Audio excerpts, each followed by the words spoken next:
Þegar við erum að búa til forrit með Express þá viljum við geta svara fyrir ákveðna slóðir og þá er routing eitthvað sem hjálpar okkur með það og það eru þá slóðir sem að mappast við eða eru tengdar við kóða. Þannig ég bið einhver ákveðna slóð og þá keyrir einhver ákveðin kóði. Og það er ekki sérstaklega handhægt að gera þetta í höndunum að vera að búa til eitthvað app use og vera að skoða rec.original urlurinn að pikka út úr þessu. Þannig að Express skaffar okkur hjálparföllum fyrir þetta. Og framework almennt sem að vinna á vefnum hjálpa okkur við að búa til routing. Þannig að routing er mjög almennt hugtak í bæði bakenda og jafnvel framenda frameworkum. Friendly URL er oft kallað, þar sem eru svona vinalegar slóðir sem að auðvelt er að lesa úr, bæði af fólki og vélum.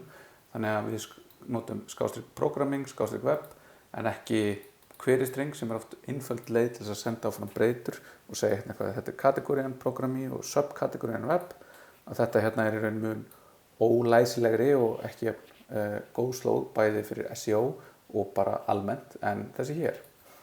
Þannig að þetta er eitt sem er leyst fyrir okkur og annað er það að við höfum hugsanlega margar greinar eða færslur eða myndir eða notendur og við viljum í raun geta svara fyrir eitthvað ákveðið auðkenni. Þá getum við sagt hérna article, /, svo höfum við greinina hello world eða foobar eða eitthvað og þá getum við tekið þetta hérna og fengið þetta sem breytu sem við getum notað til að fletta þessari greinu upp, hvort sem það er í gagnagrunni eða einhverju öðru. En Express hefur stuðning við route og route er þessi slóð sem svarar beiðnum frá client og þær passa við HTTP aðgerð og samanstandast af urlinu sem beðið var HTTP aðferðinni og einum eða fleiri föllum sem eru middleware. Þannig að við segjum app.method, það getur verið get, post, put, patch, urlið sem á og svo callback sem middleware. Við notum mest get og post af því það eru einfallega þær aðferðir sem eru mest notaðar á vefnum. Þangað til við förum að búa til vefþjónustur, þá notum við fleiri aðferðir. Síðan getum við svarað fyrir allt með all, en það er yfirleitt ekki eitthvað sem við þurfum að gera, en það er það til staðar.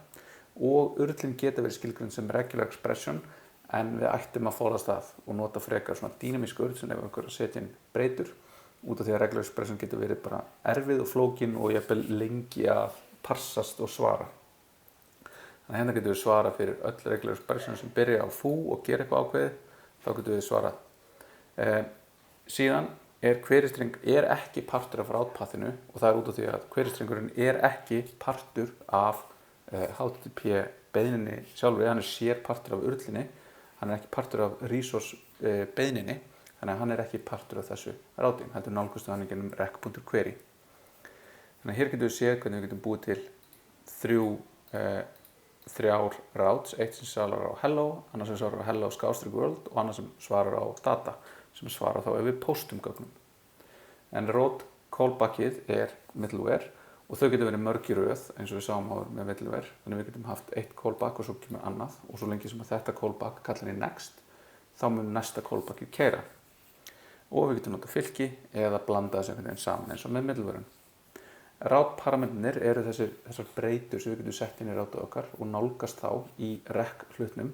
Þannig við getum sagt við erum með einhverja notenda til að sjá hvaða notendur við erum með.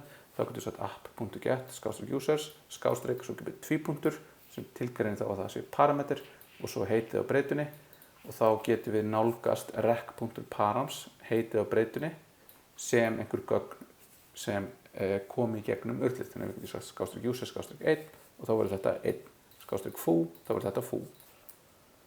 Og þetta bregst við beiðninni á keyslutíma. Þannig við sjáum hérna að við getum sagt hello name og þá getum við gripið þetta út úr request-hlutnum og byrt notendana tilbaka. En Express routerinn er þannig að við getum splittað honum upp frá appin okkar. Við þurfum ekki að hafa í raun allt forritið okkar skilgreint inn í einni skrá. Við getum þá gert það með því að importa Express, kalla því express.router og þá fáum við router inn í þá út úr þessari hérna segð sem við getum tengt við ákveðna route handlera og síðan látið appið okkar nota routerinn.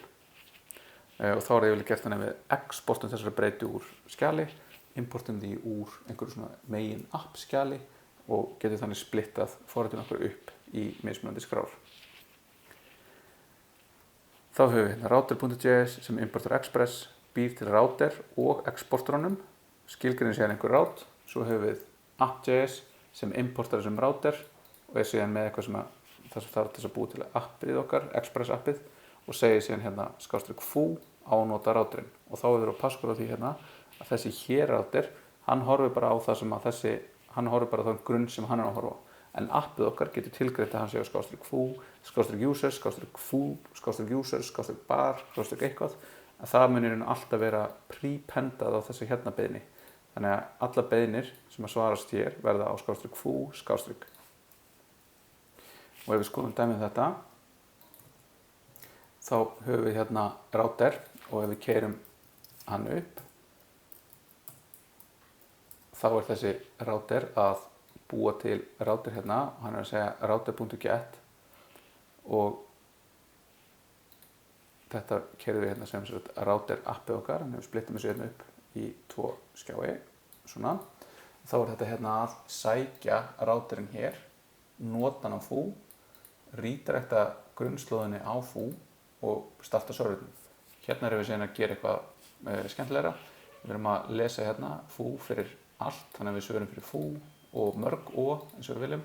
Og hérna erum við með bar sem svarar fyrir einhver gögn og skilar þeim tilbaka til notandans. Þannig að við opnum þetta, þá sjáum við vorum redirectu strax hérna yfir á foo. Við getum svarað fyrir foo og eins mörg foo og það ætti nú að virka hérna. Hvað er að klikka hjá okkur? Já, það er út við að við erum á foo og það svarar á foo. Þannig að hérna kemur það, þú ert á foo, url er foo, svona. En þá sjáum við hérna það er munur, þú ert á foo, hérna, url er rek-url, þannig að hérna sjáum við munur á því þegar það er búið að breyta þessu upprunalega urli og skera eitthvað af því. Þannig að hérna sjáum við að við erum í undir rátunni hérna. Svo við förum á bar, /data, þá fáum við tilbaka einhverjar upplýsingar, /upplýsingar og þá fáum við hérna þessar upplýsingar tilbaka frá appinu okkar.